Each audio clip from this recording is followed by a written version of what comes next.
este su espacio Periodismo y Sociedad.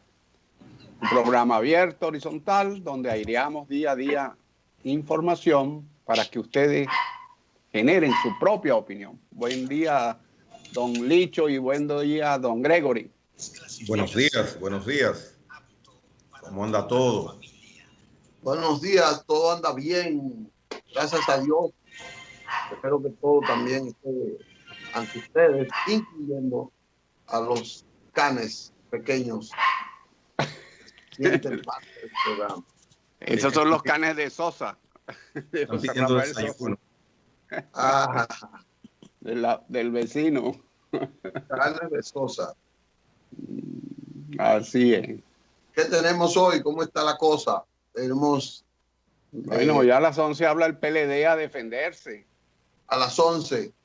A las 11, así que mañana tendremos alimento para la discusión. ¿Y a defenderse de qué va el PLD? Yo qué sé, yo no soy PLDista. Yo no No. sé de qué se va a defender. Bueno, el panorama pinta hoy morado porque a las 9 de la mañana el comité político del PLD precisamente tiene una reunión en continuación a los trabajos que iniciaron en el 9º Congreso dedicado a José Joaquín Vido Medina el pasado domingo. Y lo de las 11, no sé si es PLD o es Danilo Medina, porque la convocatoria que se hizo ayer para el Hotel El Embajador a esa hora, firmada, enviada a los medios por Marchena, Rodríguez Marchena, vocero de Danilo Medina, habla que el equipo técnico de Danilo Medina va a tener esa rueda de prensa. Se aduce, se corrige y se deduce que es, por supuesto, para dar respuesta o plantear su posición al discurso que el pasado jueves pues diera a toda la nación el presidente Luis Abinader, un discurso que fue bastante enérgico, un discurso duro, un discurso concreto, exponiendo los males a los que dice el presidente Abinader trajo y dejó el gobierno de Danilo Medina a la República Dominicana durante 8 años. Un discurso muy crudo, con acusaciones precisas. Inclusive se mencionó en ese discurso la parte de Odebrecht, que oficialmente, y digo oficialmente porque ahora lo dice el presidente, no se había mencionado. Luis Abinader, presidente de la República, dice que en el expediente de Odebrecht nunca se planteó que había la existencia de sobornos por 39 millones de pesos, producto de todo lo que tenía que ver con Punta Catalina, la construcción y adjudicación. Pesos de dólares. Perdón, dólares, gracias por la corrección. 39 millones de dólares mediante 64 transferencias bancarias. Se recuerda que estos 39 millones de dólares fueron extraoficialmente mencionados durante un tiempo, el año pasado, y se imputaba o se mencionaba a 3 personas que eran los receptores de esta cantidad de 39 millones de dólares que el presidente Abinader menciona, y se supone que ya es de manera oficial porque con ese planteamiento de su discurso donde anuncia el fin de la impunidad estatal, pues se entiende que la acción motivadora del Ministerio Público va a actuar en ese sentido. O sea que la respuesta o los datos que se conocerán del equipo técnico de Danilo Medina a las 11 de la mañana podría ser básicamente para fijar posición a tantos planteamientos fuertes que hizo el presidente Abinader el pasado jueves en contra del pasado gobierno y, por supuesto, de su cabeza, Danilo Medina Sánchez. ¿Y por qué tú separas al equipo técnico de Danilo con el equipo técnico del PLD, con el PLD? Bueno, supone... es que no soy yo, es Marchena que ha dicho el equipo técnico del presidente Danilo Medina. O sea, es algo hasta extraño, y es bueno que tú lo menciones. Es algo hasta extraño. Equipo técnico de Danilo Medina. O sea, yo mismo me pregunto, ¿cómo se divide, cómo se bifurca eso? Porque es parte de un todo, lo mismo, pienso. Bueno, yo percibo que ese equipo pretenderá defender la gestión de gobierno y pudiera ser una estrategia del PLD de no dejarse asumir por una persecución de actos delictivos que pudieran haberse cometido o no involucrarse como política en los expedientes que pudieran levantarse. Esa estrategia no creo, no percibo que pueda separarse partido-gobierno, porque era una cosa. El comité político era el gobierno y el gobierno era el comité político. Entonces, esa puede ser una estrategia de ellos válida, políticamente correcta, inclusive hasta de cara al futuro, que pudiera ser parte del tema del Congreso, ellos pudieran dividir ese partido. Pero yo creo que les será muy difícil a ellos separar partido y gobierno dentro de lo que ha sido el PLD en los últimos 20 años. A pesar de algunas voces disidentes, pero no es posible, yo creo, que la población dominicana separe al gobierno del PLD del partido. No creo. Mire, nosotros tenemos unos años ya, no pocos, 20, 30 años, en unos países más, otros menos, con una influencia de mercadología en la política, el marketing político, etcétera, etcétera. Y eso es parte, lo que usted acaba de decir es parte de un mercadeo político. Vamos a diferenciar el gobierno del partido, cuando eso no es así.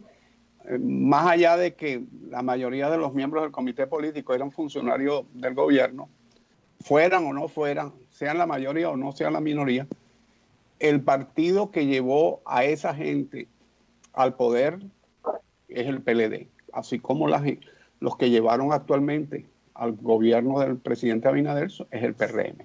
Son los gobiernos de los partidos. Y si los partidos no ejercen su función vigilante, controladora, si no ejercen su obligación de cuidar los ahorros políticos, históricos de los partidos, bueno, que carguen con las consecuencias. De esas experiencias tenemos muchos en la República Dominicana y en Latinoamérica. En los partidos dominicanos tampoco hay institucionalidad aquí en la República Dominicana. Y no, es normal. Perdón, y en Hispanoamérica en general. Bueno. Con alguna excepción, quizás algún partido del sur, sur, del cono sur, quizás algún partido por allá. Ok, entonces, lo usual es que cuando un partido llega al poder, está total y absolutamente subyugado al poder ejecutivo. Ahí vimos el domingo, en la reunión un día anterior, hubo una reunión del PLD grandísima. Sí. Había una juramentación de muchísimos, de la comisión que le iba a dar seguimiento al desenvolvimiento del 9º Congreso. La juramentación de esos miembros la hizo Danilo Medina. ¿En calidad de qué? Es un asunto de ellos, privativo, por supuesto, pero el PLD es patrimonio nacional, patrimonio del país, igual que el PRM, igual que el PRSC, porque en algún momento la mayoría de los dominicanos que activan política han participado en uno de esos partidos. Entonces, son instituciones abiertas y Danilo Medina juramentó esa comisión. Ahí estaba el presidente interino del PLD y no fue quien lo juramentó.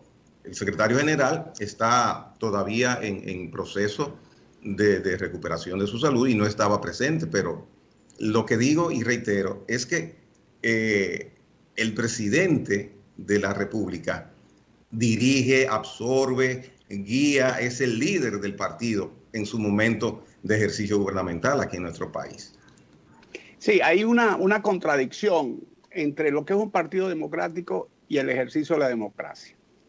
Ya Robert Mitchell, a principios del siglo XX, un sociólogo alemán, planteó la ley de hierro de la oligarquía partidista. O sea, que los partidos al final se constituye dentro del partido una pequeña oligarquía de 2, 3, 4, 5, depende de la organización, a veces de una sola persona, que son los que dominan. Entonces, la democracia se sostiene sobre partidos no democráticos. Y ese es el gran debate. Y por eso se utilizan muchas veces esos mecanismos del mercadeo, etcétera, que como herramientas son importantes para una campaña electoral, que facilitan llevarle un mensaje a la población, etcétera. Pero las prácticas ultrapetitas en exageración o es como entregarle un revólver a un policía o a un ladrón. El revólver no es malo en sí mismo. Entonces, esas prácticas las utilizan para generar antipolítica, antidemocrática a lo interno de los partidos. Y esa pretensión de separar el gobierno de un partido es una pretensión, y digo una pretensión porque nadie que esté en un colmado comprando, qué sé yo, habichuela, se va a comer el cuento de que aquello y esto son cosas distintas. Son los mismos. Y eso ocurre con el gobierno del PLD, con el gobierno del PRM, con el gobierno del PRD, etcétera, etcétera. Entonces, esas técnicas lo que hacen es que van debilitando la estructura orgánica de la democracia, la estructura orgánica que son sus partidos políticos. Y en esa tesitura están una cantidad de personas que los propios dirigentes de los partidos hasta le pagan para que embromen a los partidos. ¿Es una contradicción? Sí, es una contradicción. ¿Es un absurdo? Es un absurdo. Yo no diría que es un absurdo, es una idiotez, pero lo hacen. Y lo hacen militantemente. Es una costumbre y debilita a la organización política. Por ejemplo, hoy el PRM está en el gobierno, en su prácticamente totalidad, en su gran mayoría. Y eso es un asunto que el PRM sabía que no beneficiaba al PLD. Todo mundo en el gobierno, el comité político, tú lo mencionas mucho, Licho, comité político del PLD, en el gobierno, todos sin excepción. Ahora está sucediendo lo mismo. Habrá que ver, porque hay un estilo distinto. Hasta tanto el PRM sufre esa situación a través del tiempo. Porque ¿quién está atendiendo el colmado? ¿Quién está atendiendo la tienda? ¿Quién está atendiendo el negocito en el mejor sentido de la palabra? O sea, si todo el mundo está en la fiesta o salió a pasear para la playa. Entonces eso las entidades políticas no sé por qué no prevén esa situación. Yo pensé que ahora iba a ser un poco distinto, que se le iba a buscar una salida, una estrategia de cómo todos no irían al gobierno. Pero bueno, el gobierno está iniciando y habría que ver en el transcurso de los meses, quizás en un par de años, si se deslinda un poco y vuelven algunos de los dirigentes principales del PRM a atender el día a día, la parte de atención a los seguidores y miembros de ese partido, porque una responsabilidad gubernamental absorbe las 24 horas del día. Aquí los presidentes, por ejemplo, no toman días de vacaciones, trabajan los 7 días de la semana y no debería ser así. Igual los funcionarios no toman vacaciones, trabajan también todos los días. Lo más lógico es eso. Y el PRM está ahora mismo en una disyuntiva que resulta casi un dilema para ese partido. Pero puede sacar el mejor provecho a esta coyuntura en función de eso, rompiendo quizás la tradición.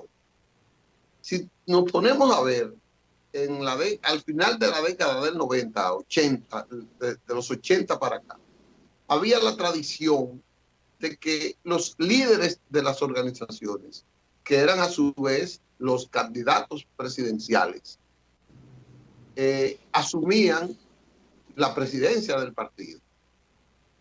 Peña Gómez fue candidato, asumió la presidencia del PRD con la intención siempre de que, como era el líder, tenía mayor dominio de las estructuras.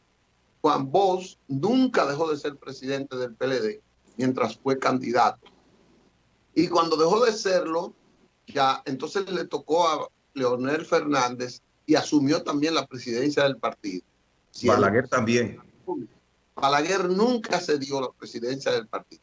A partir de ahí, los líderes de los partidos, salvo el PLD, en persona de Leonel Fernández, no tenía un presidente que a su vez fuera presidente de la República. Su líder era el presidente. El PRM asumió su liderazgo, el ingeniero Hipólito Mejía, pero ya el PRM venía con la cultura de Peña Gómez, que al final de sus días, él entendió que si iba a ser presidente, no podía ser presidente del partido y él designó una comisión de presidentes en funciones. Y esos presidentes en funciones asumían la responsabilidad partidaria. Una vez le tocó a Hugo Tolentino, otra vez a Vicente Sánchez Baré, etcétera, etcétera. Al final designó a Esquea Guerrero, ya cuando él estaba enfermo, para que fuera presidente del partido.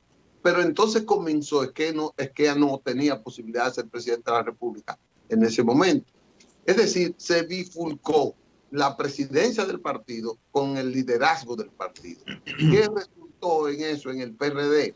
Que se creó ego, se crearon poderes personales entre el presidente del partido y el líder del partido, que a su vez era el presidente de la República. Y eso provocó la disminución orgánica institucional. Eso provocó esa ruptura que hubo entre ese partido. En el Reformista pasó que el presidente lo asumió quien no era presidente de la candidata. El candidato era otra cosa. Entonces eso provocó esa disyuntiva de la ruptura de la comunicación entre ese liderazgo y ese presidente. El PLD le dio continuidad hasta que llegó, hasta que Leonel se fue en octubre pasado. No tenía, y cuando Leonel deja de ser presidente, se queda como presidente del partido, se provoca ese choque entre Danilo y Leonel, el presidente de la República con el presidente del partido. ¿A dónde quiero llegar con este recorrido? La corriente europea de que el presidente del partido era el presidente del Estado, de la República. Básicamente los españoles, el jefe de gobierno era el jefe del partido, en Alemania, en Francia, si mal no recuerdo, en Italia, asumían las direcciones del partido. Aquí se rompió eso y por eso los partidos perdieron esa unidad que habían tenido en los tiempos pasados. ¿Qué es lo que le toca al PRM? El PRM tiene a Hipólito y a Luis de líder. Ninguno le interesa ser presidente del partido. Ninguno, pero tiene el presidente del partido, que es el secretario administrativo de la presidencia, y tiene su alcaldesa, que es la secretaria general. Entonces, tiene esa disyuntiva de qué va a hacer con la estructura interna, con el trabajo diario del partido. Y eso también le pasa al PLD. El líder ahora del PLD es Danilo Medina. Nadie pone en duda eso. Danilo Medina es el presidente de poder, pero no es el presidente titular. Entonces a Danilo no le importa, no le interesa hasta ahora. Nunca en la vida le ha interesado ser presidente del PLD. Entonces, con esa disyuntiva, ese partido difícilmente pueda trabajar con ese grupo de presidenciables que tiene. Se tiene que ver ese partido ahora, porque tiene 5, 6, 7 gente que cree que eso puede ser presidente, que ya Danilo no puede ser, pero el líder de ese partido es Danilo. El dirigente de más poder es Danilo Medina, pero si no es el presidente y comienza a darle esa presidencia a cualquiera de esos presidenciables, va a tener esa dualidad de poder en el partido, que rompe, que por las ambiciones que tiene, se incomunica. Y este partido entonces va a estar en el marasmo de el resbalo en el crecimiento. No va a crecer con la velocidad que debiera hacerlo, con la calidad que debiera hacerlo. Así es que yo lo veo desde ese punto de vista mío. Sí, y el PLD ahora mismo, ayer yo mencionaba, el PLD necesita oxígeno, el PLD resultó muy afectado después a raíz de esta contienda electoral. En estos momentos se está produciendo, ha continuado algo que inició en la campaña después que la Fuerza del Pueblo se formalizó y llevó como candidato a Leonel Fernández, y es la égida de PLDistas hacia la Fuerza del Pueblo. Ahora se está incrementando. Esta mañana veía unas declaraciones que daba el ex senador José Rafael Vargas de la provincia de Espaillat, donde decía, bueno, después de la traición, yo me doy cuenta que el único líder de peso que hay y a quien voy a seguir es a Leonel Fernández.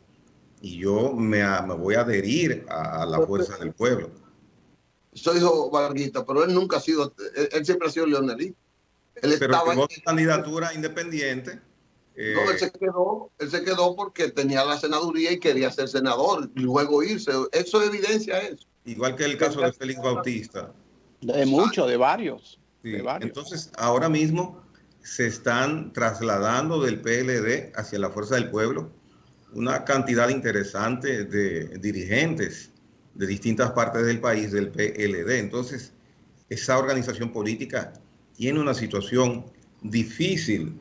Cristina Lizardo mencionaba que el PLD es un sentimiento. La doctora Margarita Cedeño mencionaba que el país se identifica con, con el mismo sentido de Cristina Lizardo, pero habría que ver qué país y qué cantidad del país. Pienso que la situación del PLD en estos momentos no es la mejor. Ese reinvento que tiene que hacerse como organización política va a tener que ser una obra de arte muy delicada políticamente hablando, porque verdaderamente afecta. ¿Sabes qué es lo mejor? Ajá. Que vayamos a una pausa. Ah, mira.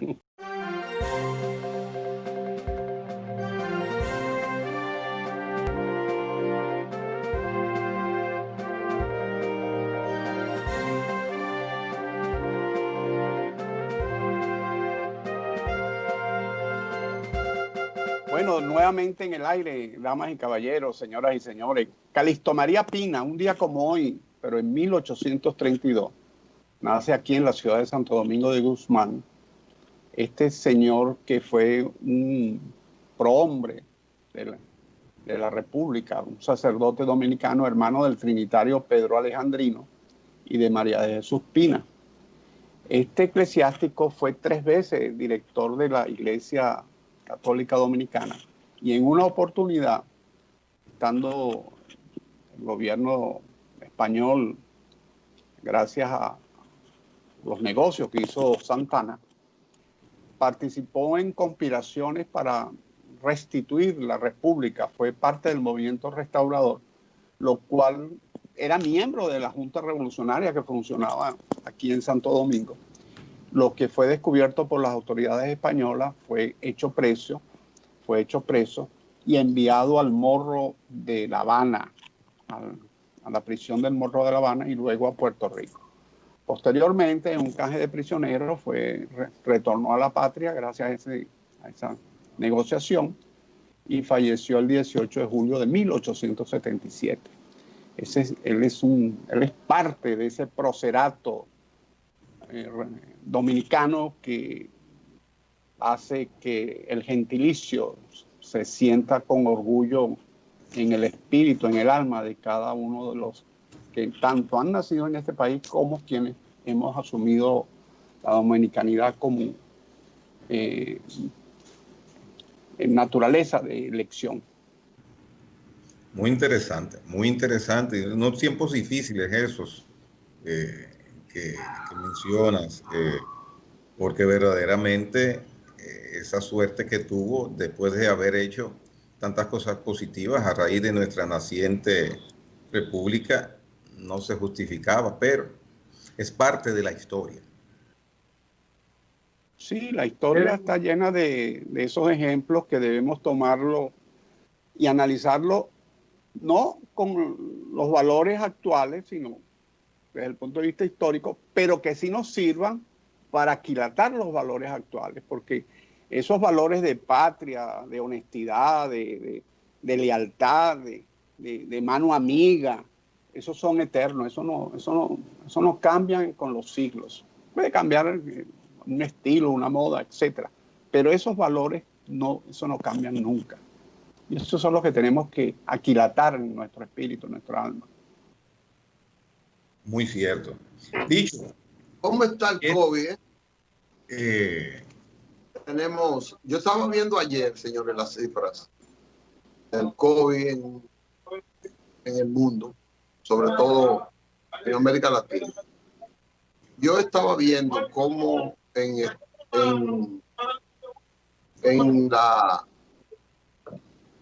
por ejemplo, en Cuba, en Nicaragua, hay una reducción o una cifra mínima de muertos. En Cuba hay 600 y pico hay ciento y tanto de fallecidos y apenas creo que 6,000. ¿Qué habrá pasado en Cuba con relación a países como el nuestro, a países como... Eso es fácil. ¿Qué habrá pasado ahí? Respeto a las instrucciones de las autoridades. Por ejemplo, aquí no hay respeto. Aquí se detienen 1,000 personas cada noche. No importa que el toque de queda empiece a las 5, a las 7, a las 9 de la noche. 1,000 en el país todas las noches. En el fin de semana 3,000 y pico. 1,000 y pico de vehículos incautados. 2,000 motocicletas incautadas. No hay respeto a la autoridad. Simple y llanamente. Así es nuestra sociedad. Hay de todo un poco. En el caso de Cuba, Nicaragua, esos regímenes autoritarios, hay de todo un poco. Primero, lo que acaba de decir Gregory. No lo contradigo en absoluto, creo que es así. Segundo, son regímenes autoritarios. El que no respete le dan duro, le dan por la cabeza. Tercero, las estadísticas no son creíbles. Las estadísticas no son creíbles. Esos son regímenes que son opacos, con una alta opacidad. Entonces, que ellos te digan que son 600 o 6,000 es lo mismo. Tú no sabes si eso es verdad o mentira.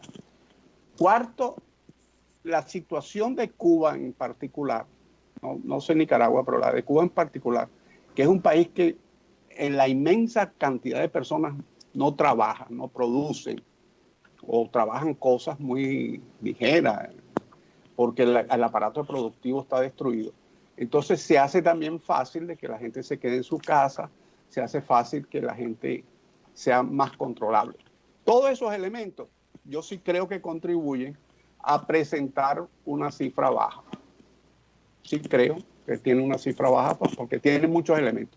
Eso es como en el caso de los países asiáticos, que por la convicción, por la disciplina, por el respeto que tienen los asiáticos, en Japón, en esos países las tasas han sido muy reducidas también, porque hay una participación ciudadana, unos obligados y otros por convicción.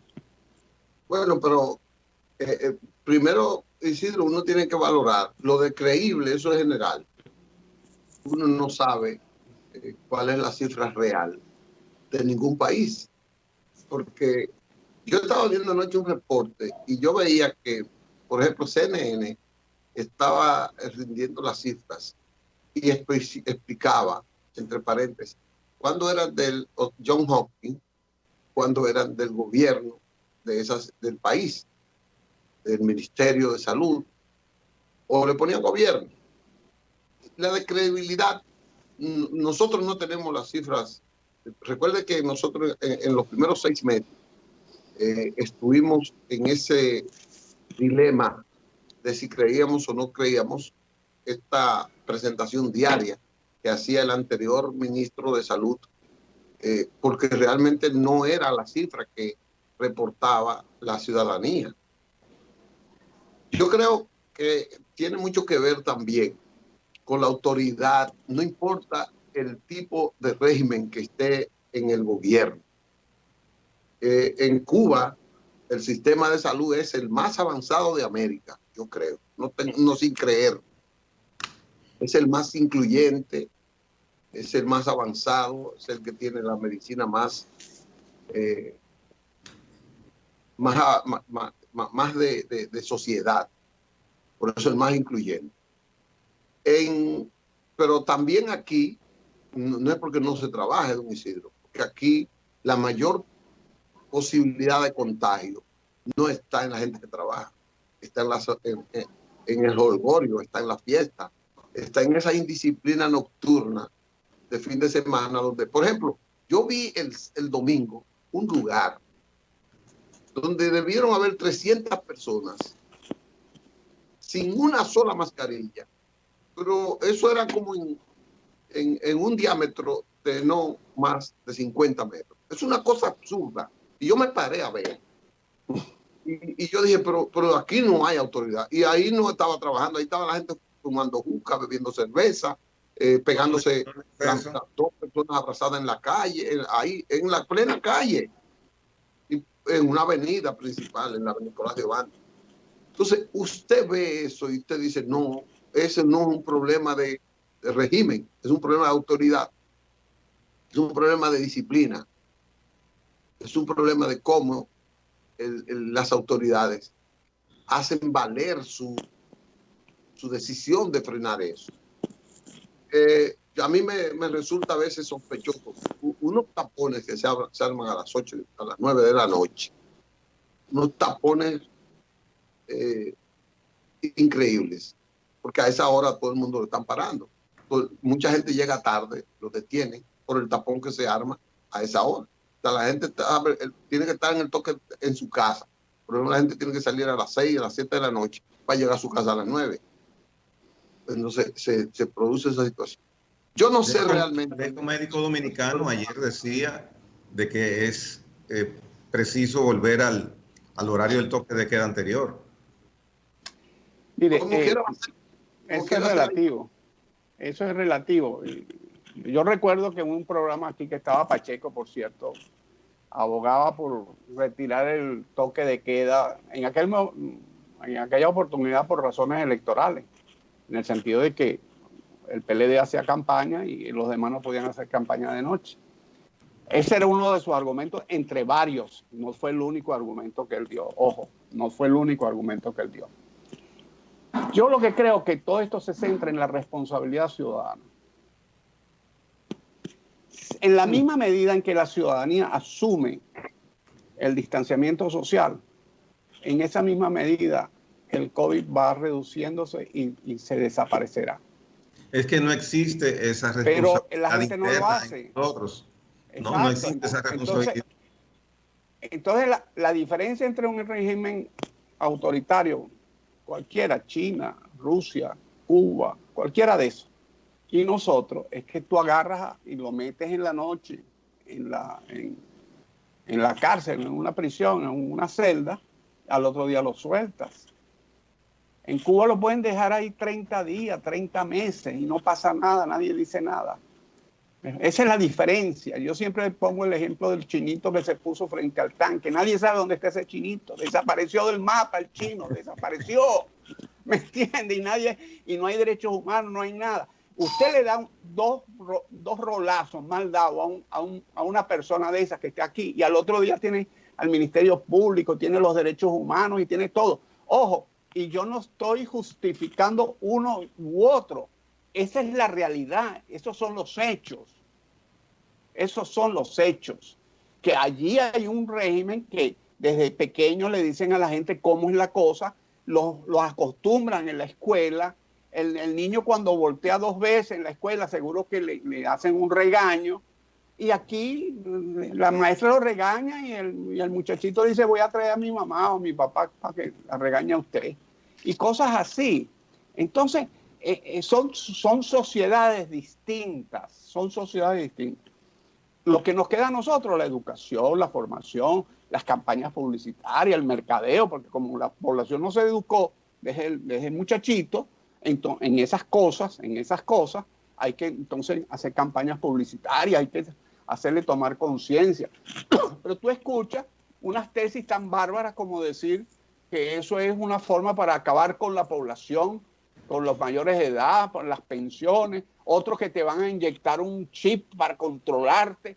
Entonces han salido de todas las cosas y todas las barbaridades que se le ocurran. El COVID a nivel mundial no ha matado ni el 5% de lo que mató la fiebre española, la gripe española, perdón. En un mundo mucho más pequeño.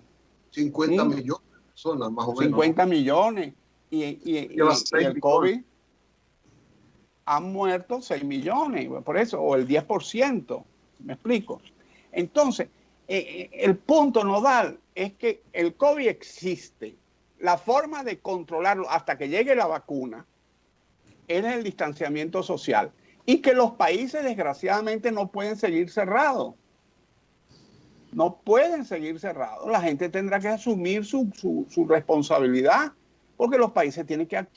Tú tienes que salir a sembrar, el otro tiene que producir lo que hacen en su fábrica. El transporte tiene que funcionar con controles. En una guagua que entran 50 pasajeros deben entrar 20, así sucesivamente. Ahora, lo importante es que el guagüero lo haga, sea parte del control y que la ciudadanía también sea parte de su control. Pero la gente no quiere esperar media hora más, una segunda guagua, una tercera guagua. Quiere montarse en esa guagua. Entonces es un problema grave de entre los que buscamos y mantenemos esas normas, las asumimos como buenas y válidas, a las personas irresponsables que se te colocan al lado. Cierto. Y hay una... Yo creo que en el país, tú ves las informaciones del gobierno, que ayer hubo 400 casos, creo, o menos, y 6 fallecidos. O sea, la curva no solamente se ha aplanado, sino ha bajado. Y yo creo que es gracias a una acción gubernamental, pero también gracias a que cada día más población está consciente de lo que está ocurriendo y está asumiendo su rol como parte de la solución. Bueno, extrapolando el COVID dominicano a Estados Unidos. A mí me parece que el COVID, anoche vi que era el tema de campaña contra Donald Trump. Ese era el tema de debate, en cómo el COVID había afectado la política de Estados Unidos por la desidia de Donald Trump al enfrentar al inicio del COVID. Anoche fue bastante notorio la respuesta de que Estados Unidos tiene el 25% de los afectados en el global. Entonces, se lo atribuyen a esa participación de Trump al principio. Parece que eso le va a costar a él la presidencia de la República, porque anoche salió a la defensa. Él es un hombre que siempre está a la ofensiva. Anoche estuvo a la defensiva, su equipo, sobre eso. Inclusive él, que respondió diciendo que él había dado negativo, que no contagiaba, y sus médicos, etcétera. Parece que ese tema es el tema de los últimos días en la campaña, porque eso ha afectado la economía, eso ha afectado la convivencia, porque ha afectado grandemente el sistema de salud norteamericano, etcétera. ¿Cómo ustedes lo ven? Bueno, verdaderamente el sistema de salud norteamericano está afectado, pero también al mismo tiempo que tú mencionas eso, yo vi a Donald Trump dirigiéndose a miles de seguidores con una energía no inusual, sino que sorprende. Ayer mismo el médico de él dijo que estaba ya negativo. Pero y mira, ese defendiéndose. Y mira, las encuestas de CNN dan muy por delante a Joe Biden. Ahora bien, las realidades y hasta las apuestas es que no hay una certeza de qué va a suceder el 3 de noviembre todavía. hay que esperar, hay que esperar. Lo que ha sucedido dice que el resultado es previsible. Ahora, lo que va a suceder quizás no es tan previsible todavía. Mire, el punto nodal es el sistema electoral norteamericano. Tú puedes tener 80% de simpatía y yo el 20% y yo gano las elecciones. Ya sucedió y sucedió con él. No, sí, sucedió con él y ha sucedido con otros presidentes. Así que eso no. En Estados Unidos, no recuerdo, Florida es uno, son 3 o 4 estados donde la situación no se ha definido. Y si se define a favor de uno o de otro, ese va a ganar las elecciones. Y hay otro punto. Trump ha tocado la fibra, lo tocó hace 4 años. La fibra de ese norteamericano del centro del país, de ese norteamericano que se presenta voluntario para ir a la guerra de Vietnam y para ir a la guerra tal y a Afganistán, etcétera, etcétera. Para ese tipo de gente y esa gente que es quizás hoy en día frente a los demás grupos no es mayoría, pero individualmente quizás sigue siendo mayoría relativa. Ahí Trump está muy fuerte.